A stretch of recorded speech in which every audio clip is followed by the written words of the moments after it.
des objectifs climatiques, énergétiques, qui sont fixés au niveau international, suite au sommet Rio, qui sont repris au niveau européen, au niveau national, et que chaque acteur, dont la région, doit mettre effectivement au travail si on veut pouvoir maîtriser le réchauffement climatique à quelques degrés d'ici la fin du siècle. Et pour ça, il faut travailler forcément sur l'habitat, puisque l'habitat et le bâtiment, c'est 50% à peu près des consommations énergétiques qu'on a sur le territoire bas-normand, tout en respectant l'architecture. D'un côté, respecter des normes, des règles pour atteindre un niveau énergétique. Dans le dossier Habitat solidaire et durable, la région accompagne par un audit et après un conseil avec des conseillers dédiés au programme Habitat solidaire et durable, les particuliers qui souhaitent faire rénover leur maison en basse consommation. On s'est très vite rendu compte que pour les écomatériaux, c'était compliqué puisqu'on est sur des matériaux qui ne sont pas normés et donc faire des pré-études et des pré-audits avec les matériaux à utiliser, les mises en œuvre, les normes, c'était compliqué et on avait du mal à les faire rentrer dans cette politique-là. Or, c'est vraiment un objectif pour la Basse-Normandie, de par son habitat et de par l'importance des écomatériaux, de pouvoir les intégrer. Donc on a ouvert une ligne spéciale où on travaille plus sur le développement de normes, pour voir comment la mise en œuvre de ces produits nous permettait d'atteindre des résultats de consommation nettement améliorés. Ce qu'on appelle les projets atypiques soutenus par la région, ce sont des projets de rénovation énergétique sur lesquels on va utiliser des matériaux qui ne rentrent pas tout à fait dans le cadre classique des matériaux d'isolation, qui sont souvent des matériaux de proximité, des matériaux écologiques qui n'ont pas forcément de reconnaissance de normes, de mise en œuvre ou de performance et de caractéristiques techniques. Pour essayer d'avoir des projets performants, il faut que les matériaux qu'on va utiliser, on puisse essayer d'évaluer leur performance et être sûr que leur mise en œuvre va être pérenne. Et c'est pour ça qu'on a choisi des dossiers sur lesquels on se donne le droit à essayer des techniques alternatives et on va montrer l'efficacité aussi de ces techniques-là. Les grandes lignes du projet, doubler la surface du bâti existant, enfin habité, et sans en augmenter la consommation énergétique. Avec des matériaux locaux, des choix de professionnels engagés et une démarche expérimentale.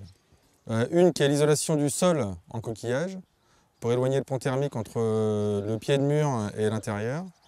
La deuxième, c'est l'isolation en paille par l'extérieur.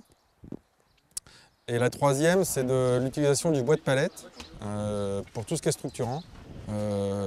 Charpente, plafond et structure pour la paille. Construire en éco-rénovation, ça coûte plus cher. Après, c'est plus un choix politique ou social de mettre en œuvre des matériaux locaux avec des gens locaux compétents et des savoir-faire qui vont pouvoir se transmettre. Et surtout pas voué à être un exemple. À essayer des techniques, oui, à faire en sorte qu'elles soient validées comme pertinentes ou non aussi. Mais pionnier, je ne suis pas persuadé que ça soit le terme adapté. La mission consistait à faire une évaluation théorique, en fait un calcul du bâtiment sur logiciel. Donc ça consiste à modéliser le bâtiment. Un des objectifs, c'était de faire ça selon deux méthodologies de calcul pour les comparer, justement parce que la typologie de projet est inhabituelle et on voulait voir si les moteurs de calcul utilisés habituellement ne biaisent pas trop les calculs par rapport à une autre méthode de calcul qui est la simulation thermique dynamique qui fait plus référence parce qu'elle est plus complexe mais normalement plus proche de la réalité du comportement du bâtiment. À caractéristiques de composants équivalentes entre les deux méthodes de calcul, la simulation thermique dynamique a donné un besoin de chauffage un peu inférieure. Ça vient du fait que le bâtiment a une grosse inertie, du fait qu'il y a des énormes murs de pierre et de terre qui sont inclus dans le volume chauffé, du fait qu'on a une isolation extérieure, qui du coup sont pas pour ainsi dire pris en compte par la réglementation, et donc ils se retrouvent intrinsèquement très pénalisés si on fait rigoureusement un calcul réglementaire. Du coup, c'est des projets qui peuvent se trouver hors cadre si on fait un calcul réglementaire, je dirais, aveugle. C'est en particulier au niveau des matériaux qu'ils auraient été très pénalisés, hein, parce que les matériaux étant vraiment inhabituels, hein, on peut parler de l'exemple de l'isolation sous dalle en coquillage. Ça, c'est quelque chose qui est, d'un point de vue réglementation thermique, inconnu au bataillon, alors qu'en fait, c'est une solution qui s'avère très intéressante. Donc on se retrouve avec, en l'occurrence, 50 cm de coquilles de péton qui emprisonnent pas mal d'air. C'est un matériau qui est complètement inerte chimiquement, donc qui ne craint pas l'humidité qu'il peut y avoir par moment dans le soubassement. Et quand on regarde ses performances, là en l'occurrence qu'on est allé chercher dans des publications d'une université de Belgique, hein, si mes souvenirs sont bons, on a des propriétés thermiques qui s'approchent de celles de la pierre ponce.